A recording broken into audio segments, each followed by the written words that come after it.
This podcast contains potentially adult language, adult themes, definitely drinking, and possibly sexual context. Listener discretion is advised.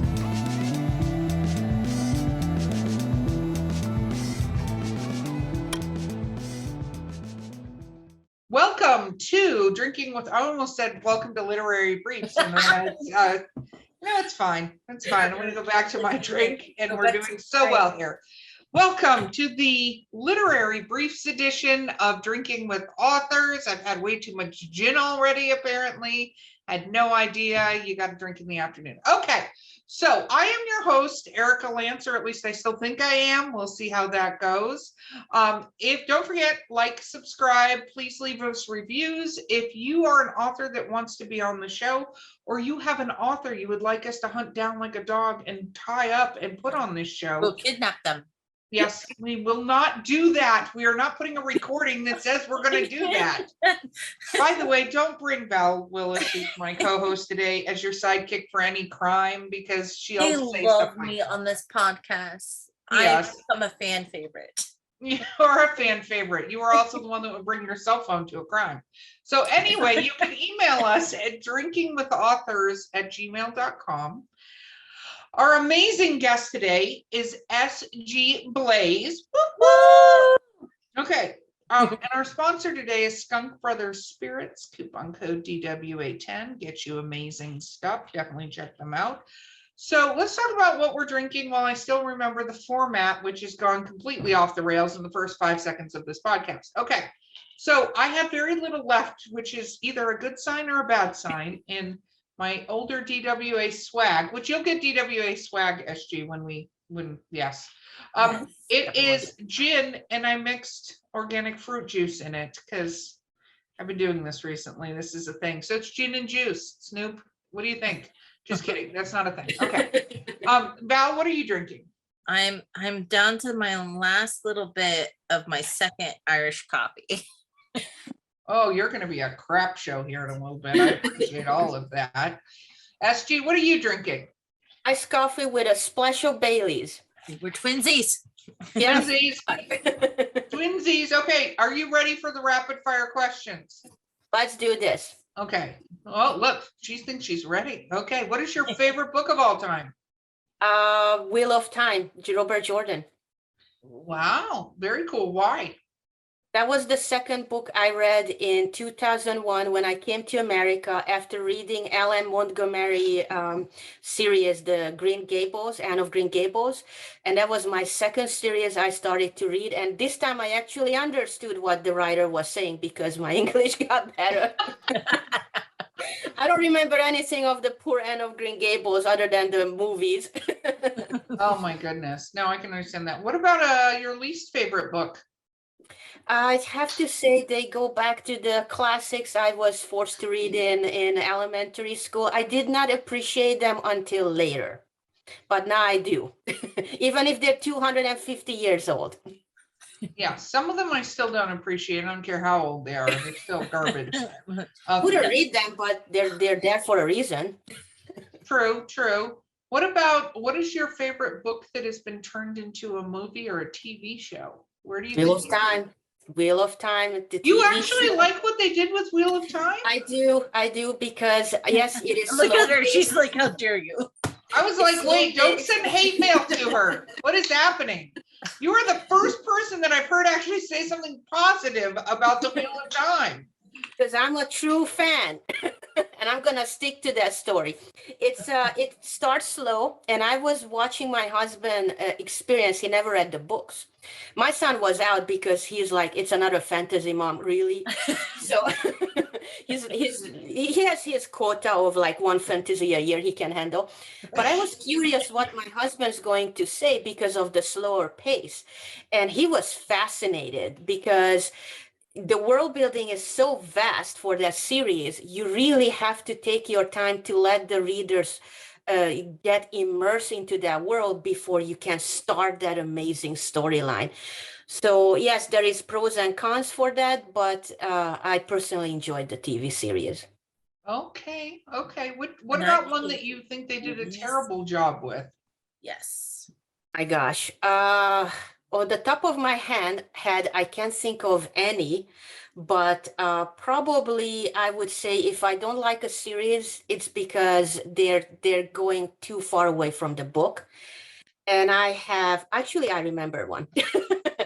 I was gonna say, we'll get there. It'll Look at come. that. Okay.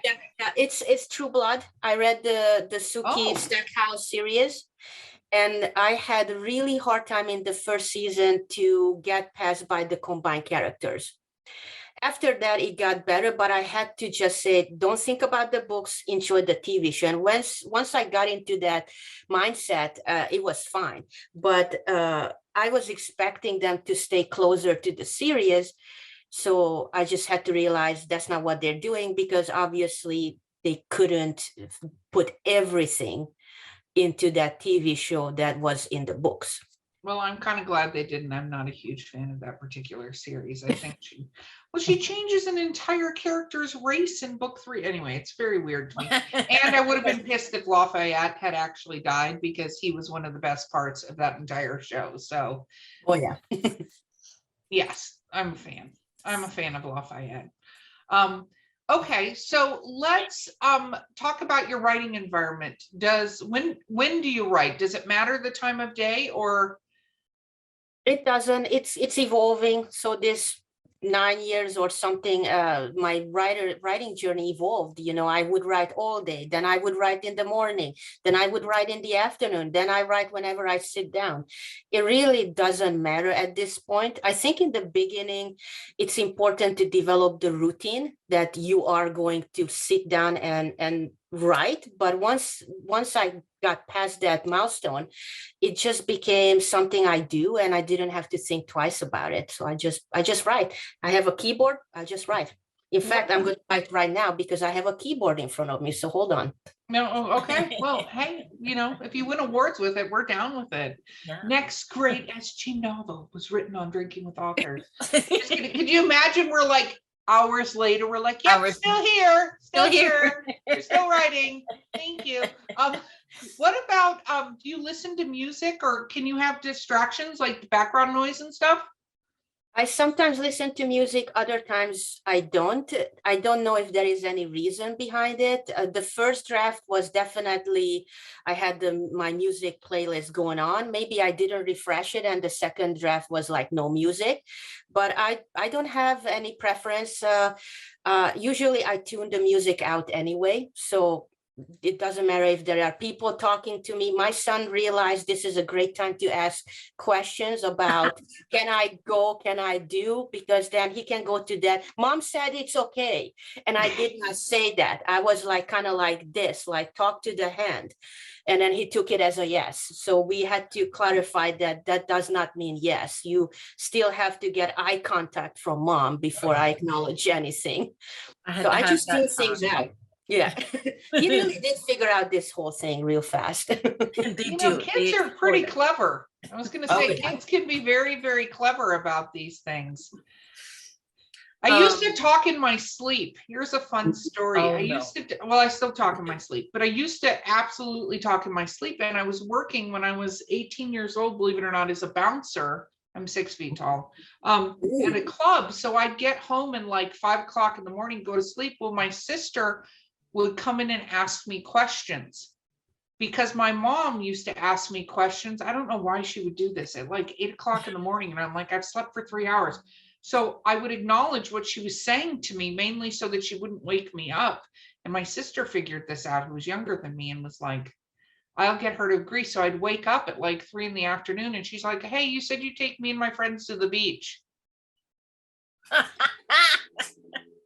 Nice. And I'm like, when did I say that? She's like, you said that this morning. Of course you did. Yeah. Of course you did. Asshole. So what is your a lot of authors I've learned have writing rituals, like a certain beverage or a snack, or they have to have certain things set up a certain way, or they like to be in their PJs when they write. What is your ritual? My writing ritual is very simple. I just have to have my notes, preferably some quiet around me, and then my keyboard, and I'm good to go. I don't need anything else. Wow, that's cool. Once again, I'm doing this for 9 That's years. your so- superpower, just so you know. I have all this prep. I have to prep. I don't know why. I do have my coffee in the morning, have a nice breakfast, and then I go into writing. So if that counts as ritual, I definitely don't just jump into empty stomach, because that would be horrifying. Whatever would come out of that writing session would not be worth it. So Don't write hungry unless that Don't works write for you, hungry. and then write hungry, I guess. Okay, so if you could be, because you write fantasy, if you could be any supernatural creature, which would you be? dragon. Dragon. Well, that was easy. No, wait, dragon. Yeah, or a unicorn, whichever comes first. Wow, why a dragon or a unicorn? I was always fascinated by that large winged creature that's intellectual, can speak. Don't get me started on the shifter romance that's available on the market. But I just love the idea of having a creature that big, that smart, and magical, and breathing fire. I wish I could breathe fire. It would solve so many things in my life. Oh, don't have something, hashtag I true just story, don't- my friend. That would be, yes. I would be in whatever kind of jail they would put one in that could breathe fire, but yes, I would be breathing fire as well. Right? What color dragon? So you're gonna be a dragon. What color dragon are you? Purple. I'm a big purple fan. If you ever stumble upon my Instagram, you will see a lot of purple, hues of purple, sometimes dark blue. Any color of space, I'm okay with that. That's very, very cool. Okay, when you read books, I'm assuming you do a lot of reading, is that correct? Right. Do you finish them? I do. I have to finish a book. I don't read 3, 4 books at a time. If I try to do that, that's because I'm trying to read genre that I don't like.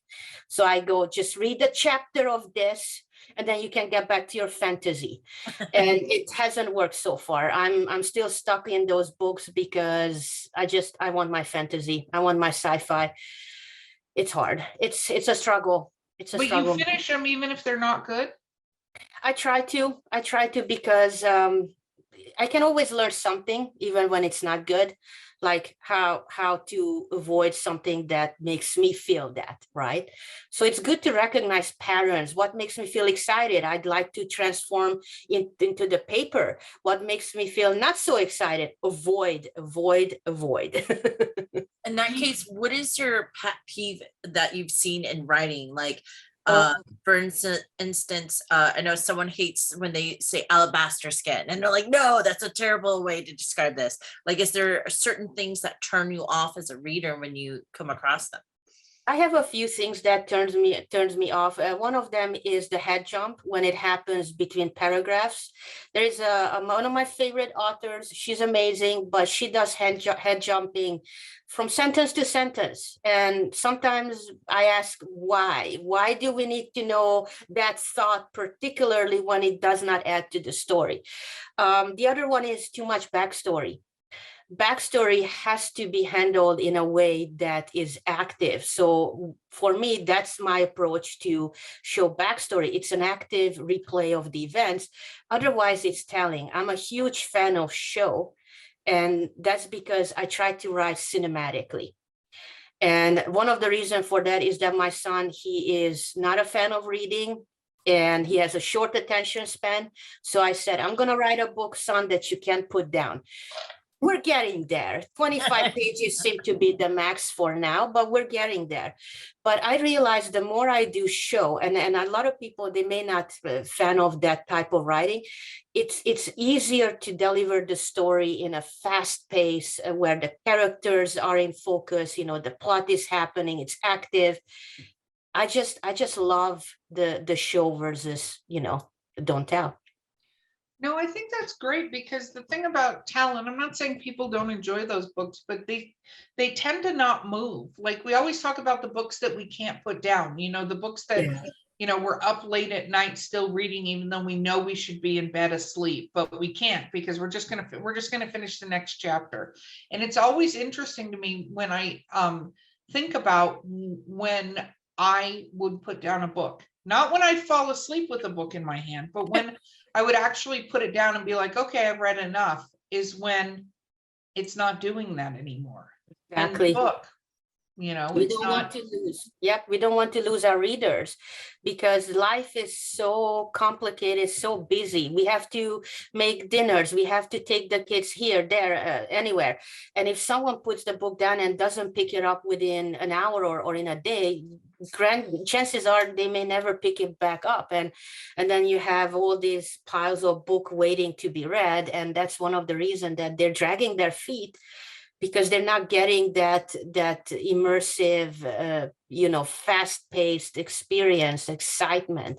And I think that's comes from watching those movies when I was a child, that I've seen nothing like that. What was in the movies where the Soviet made almost like nature documentaries with a submarine and a bear. I still don't know what the point of that movie was. It was 3.5 hours.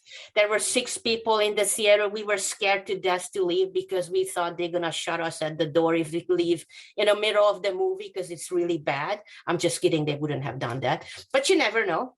You never know. You never know. You could have had the director there. Like, you need to see this riveting grizzly bear on a submarine movie. Or your anti-party, and shame on you. I have no idea. But just experiencing that storytelling, I think I'm always searching that excitement that makes me so happy to be alive, so happy that I'm transported away from life for that few hours. And I just want to grab that feeling and infuse it into my book's pages. That's very cool. What kind of book do you like to read? Paper or electronic or audiobooks? What's your preferred method? These days I'm reading Kindle, and that's because I'm getting a headache when I'm reading paperbacks. I don't know if it's the size of the letters or the paper is too dark, but ever since I switched to electronic, it helped. That's very cool. Very cool. What about, do you listen to audiobooks? I do rarely, and that's because I'm very visual. I have caption running on my TV, which my friends hate me for it. They're like, always, I can't watch a movie if you have caption. I'm like, don't look there. Just avoid that last part of the screen. I need to see the words. Sometimes I do the audio as I'm reading, but I don't seem to get anything out of it. Yeah, no, I have the caption on my TV all the time. I do that mainly because I think sometimes, especially, not everybody in the speaking of things that aren't done well, not everybody does a good balancing of the dialogue to the sound effects in the background.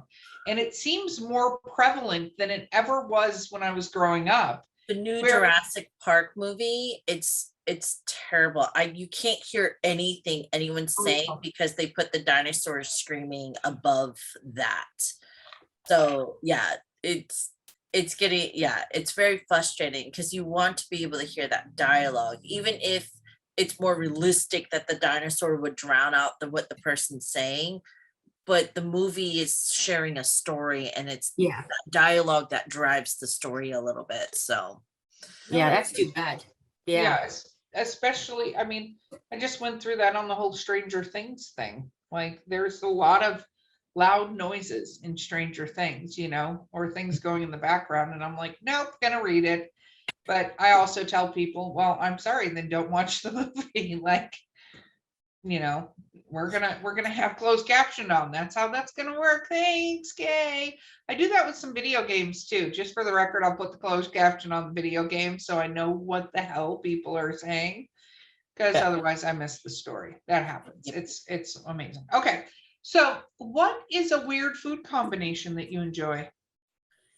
Weird food combination. Well, I like my bread with butter and jam, and it has to be butter first, then on top of it, like apricot jam. I don't know if it's weird. Most people, they don't like to use butter on bread. I'm not sure why.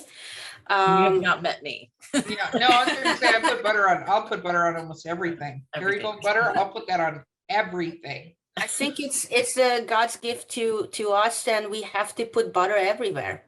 Yeah, that's just the fact of life. Yeah, no, I have to have butter and jam too.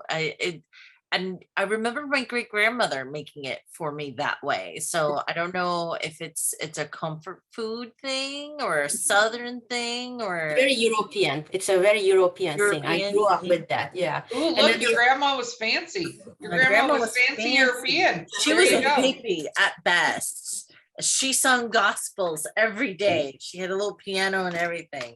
And at one point, the preacher, they went to an old little rickety church in the Orange Groves. This is how Florida I am. And when the preacher died, her and her sister took over and were the preachers for the church for some time too. So she was something else, man. She was something else. She also paid the kids who were 12, 13, and 14 years old to drive her to church so she could put on her makeup. Love it. She was amazing. Oh, she sounds amazing. Oh my God, that and very dangerous to have around. Very dangerous to have around. We were thankful she had a Crown Vic for her last car. She took out every mailbox because we lived 6 houses down between our house and hers. And we're like, it's time to take her keys. She tried. Right. She got there. she See, that's what matters, the end result. So how many books do you foresee in this series, or are you looking to do anything else?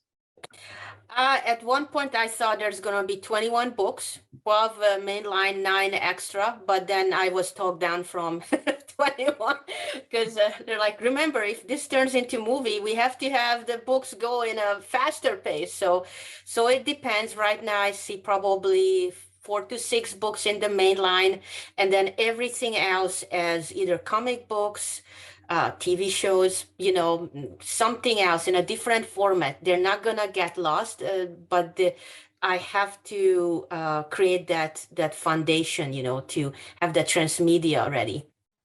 Are you looking to write anything else or just this series? I would love to write more. I have a couple of ideas, but this is my biggest interest right now. I have too many ideas and not enough time, Erica, I have to tell you. No, I think that's all of us. Like I have so many notes of, okay, this novel, okay, this story, okay, this story. Probably every day I write down a story idea. It's just having enough bandwidth to actually do the story ideas. And I am not a fast writer like our friend Val here, who does 4 billion words a year. I do not write that fast. So getting my words out there takes a little bit longer. What about for yourself? Do you have like a writing thing that you do, like a little quirk that you have to remind yourself not to do, that your editors are like, stop having everybody shrug? So I love that you're laughing. So what is that?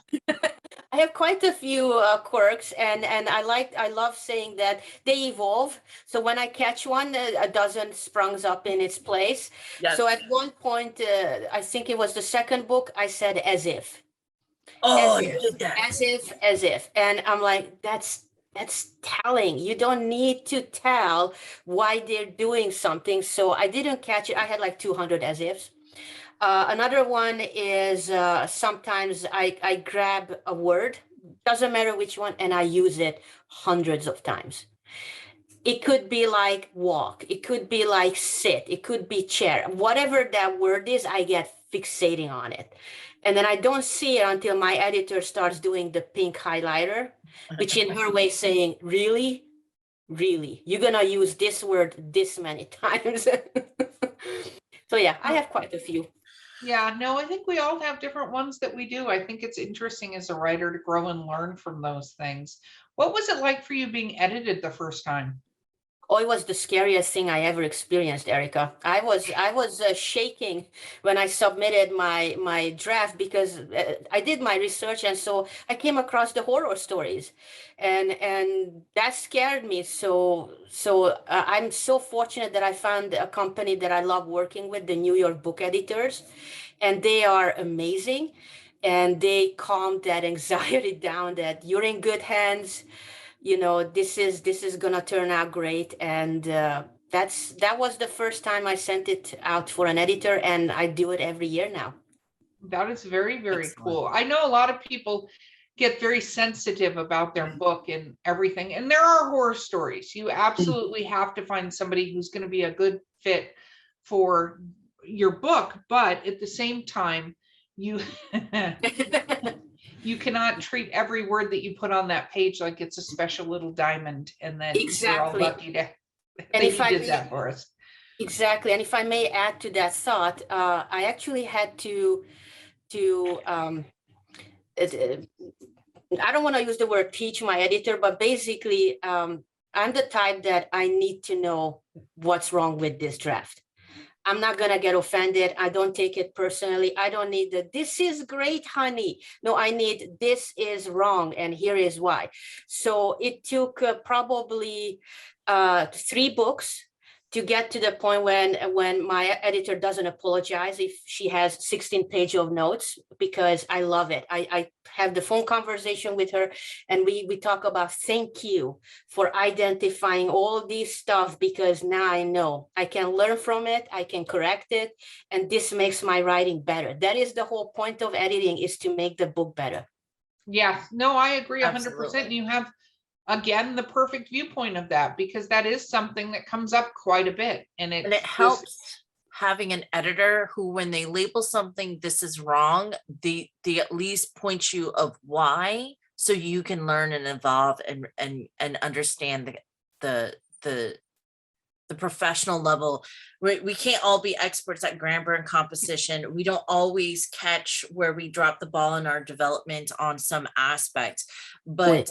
if you have edits that are just like, this is wrong, and you never get an explanation, you have no means of evolving and learning at what it is that you're making. Like, are these all the same mistake, or are these all different mistakes? There's no way to distinguish one from the other. Exactly. And often she just asks a question on the side. Why is this happening? Why is this character doing something? And that prompts me to explain it. And often it's a paragraph. Often it's just a little bit more world building.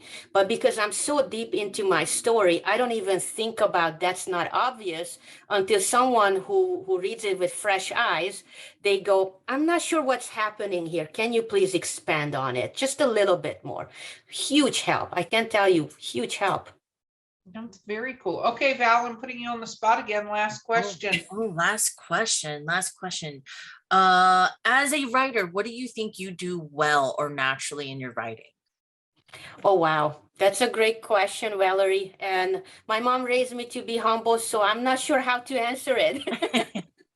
Like something that you don't have to work at, that you naturally do, that the editor always compliments you at, or never seems to be flagging like you think it should be.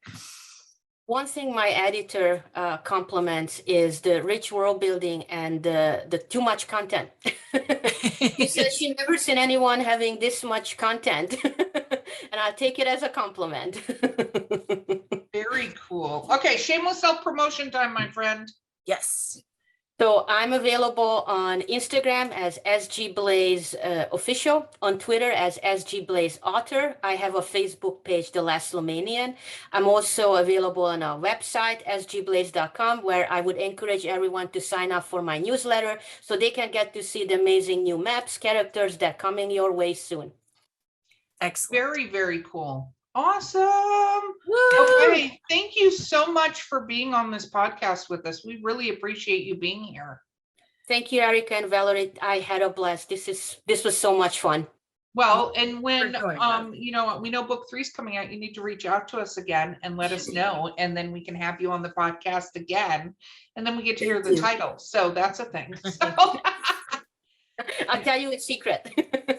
very cool. Not now, because we don't keep secrets when we're recording. I try to tell people that. They're like, it's a secret. And I'm like, well, it's recorded, so it's not really a secret anymore. That's not how it works. Okay, guys, this has been Drinking with Authors, the Literary Briefs edition. Our sponsor today has been Skunk Brothers Spirits. I have been your host, Erica Lance. My co-host has been Valerie Willis. Did you want to say something? Because you look like you're about to say something.